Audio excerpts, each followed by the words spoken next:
Good morning. Today we're going to look at Numbers 31 through 34 in keeping with the Bible Gateway reading program. The daily read is just through 33 today, so we're going to be off a chapter yet. And in the big scope of things, we all realize that, little details like that aren't critical to what is going on.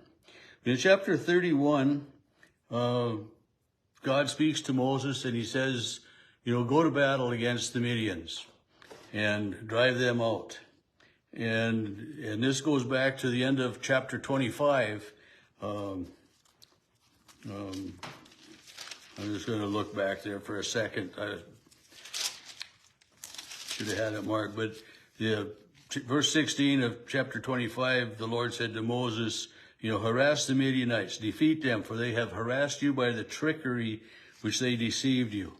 And so now, the Israelites are at, this is the final year of the 40 years of wandering. The Israelites are at the border, and these are the holy wars are going to be starting here. And they get pretty gory with the numbers of, like, the Midianites that are destroyed.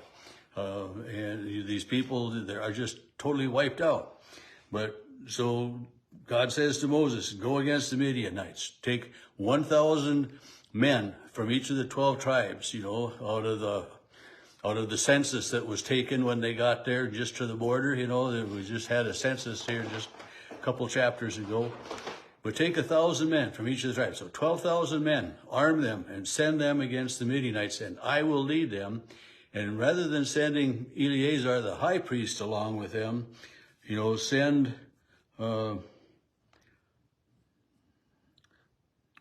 with Phinehas, the son of Eleazar. So because there's going to be battle, there's going to be dead bodies, Eleazar, the high priest, they can't have him become unclean because of the proximity to the dead bodies. So they send, the son, a lesser priest, rather than the high priest, he's still another priest.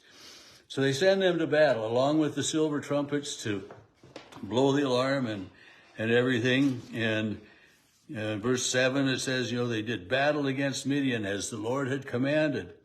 And they killed the kings of Midian. And then they list the 5 kings of Midian and others who were slain by them. And they killed Balaam, the son of Beor, the one that had just, but then they, and this was where these Midianites had taken some of the Israelites captive. And so this was where they started out. And all of the towns and everything where the Midianites were settled, the Israelite army of 12,000 men went up against them and killed all of the men. And it's a gory thing. So they, I don't remember which verse it was, but they killed all of the men that were there. And they brought captives and booty and the spoil to Moses, to Eleazar, the priest, and to the congregation of the Israelites, And so, they're captives. So they didn't totally destroy all of them, the women anyway, and some of the children, but they brought back the booty. And then it goes on in this chapter, that half of the booty, the spoils, go to the 12,000 Israelites that went to war. And out of that booty that goes to them, one part out of every 500, one item out of every 500. So they got 500 donkeys. Well, one donkey would go as an offering to the Lord. The other 50% that went to the congregation of Israel, 1 out of 50 went. So if they had 500 donkeys, then 10 would go, whatever.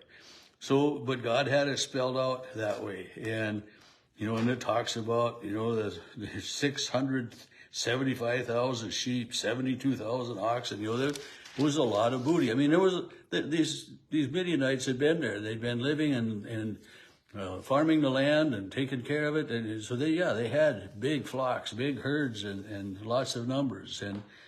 And so the Israelites, in addition to what they had as they came, but as they had traveled these 40 years in the wilderness, they probably didn't have huge flocks because it would be a little bit more difficult to move and to tend huge flocks that way. But, it's all divided out that way. And then chapter 32, or the end of chapter 31 and 32, 32 talks about the division of this land of the Midianites. And, because they start, there are 12 tribes. So the 12 tribes, settled in different areas. And so some of the ones, like it says, the Reubenites and the Gadites, owned great numbers of cattle, and, they wanted these lands. And, you can have those lands, but you got to remember that, all of the tribes went to battle for this. So you can't just sit back and say, hey, we got ours, we're in good shape. No, you still have to supply men for the army as we continue to do battle and conquer the lands that God has promised to us. And they did, and so the chapter 32 goes on with talking about these as holy wars where, God is leading his chosen people against those that are living in the land and on the land. And the holy wars of the conquest of the promised land goes on and through a lot of this. And it talks about, and I'm not sure if this is the first time that we, when they're dividing the land out, the half tribe of Manasseh. Manasseh, they were kind of split into two groups, of two half tribes that settled a little bit different lands that way. And then chapter 33, we kind of back up a little bit again because we have a real quick history of the movements from when the Israelites left Egypt. It starts out, these are the stages by which they went from the land of Egypt in military formation under the leadership of Moses. And remember when, God had instructed them when they go, you take the temple down and you go. And, there was a certain order in military formation. So this is, we have that picture of an orderly move each time they moved. It wasn't just chaos. It wasn't just, go how and wherever you wanted, because it was organized that way. But it kind of gives maybe somewhat of a brief itinerary of their moving, just as all the way through, as we've read this book of Numbers, which, in the wilderness, if you remember that, I'm sure you do.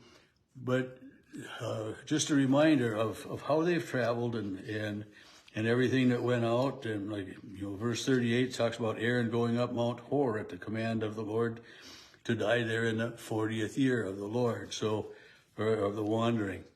And so it's just a brief summary again of the wandering. And, if you don't think about that, when how can you put all of that back in here again when it's already done? And, and when we get into other books yet too, I mean, we're going to find a little bit of the same tellings of some of this again. So after all of this goes on, like verse 39 says, Aaron was 123 years old when he died on Mount Hor, and the Canaanite king who lived in the Negeb heard of the coming of Israelites, and they set out, and it's just, there's, when you set across the Jordan, God says to Moses in verse 51, you shall drive out all the inhabitants of the land, destroy all their figured stones, destroy their cast images, destroy their idols. And by destroying them, then the Israelites wouldn't be tempted to worship them. I mean, God is making sense here. I mean, he knows what these Israelites are like and what they're capable of. He says, I've given you the land. I want you to clear it. Destroy all their cast images, demolish their high places, their places of worship, so that they're not tempted in all of those ways. In chapter 34, the first, starting from verse 1 to, halfway through, or maybe all the way through, that it is talking about the borders of the land, the promised land. and it goes from, from the defined by the borders. The south sector shall extend from the wilderness of Zin to the side of Edom, and your south border will begin at the end of the Dead Sea on the east. And so God is describing the promised land, the borders of the promised land. It's just like, you look at a map of the United States, you see the outline of the United States, the division between the United States and Canada, and the United States and Mexico. And then within that United States, you see the individual divisions of states. And this is, God is saying to them, this is how you're going to do this. This is the division of the land.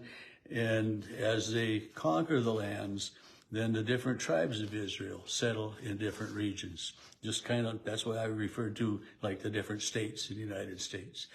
So God is leading the people now into the promised land, and the destruction of other peoples is just heart-wrenching in so many ways, and mind-boggling, that this is how important the people of Israel are to God, that God of leading them into the promised land. The extent of what God does is it's just beyond my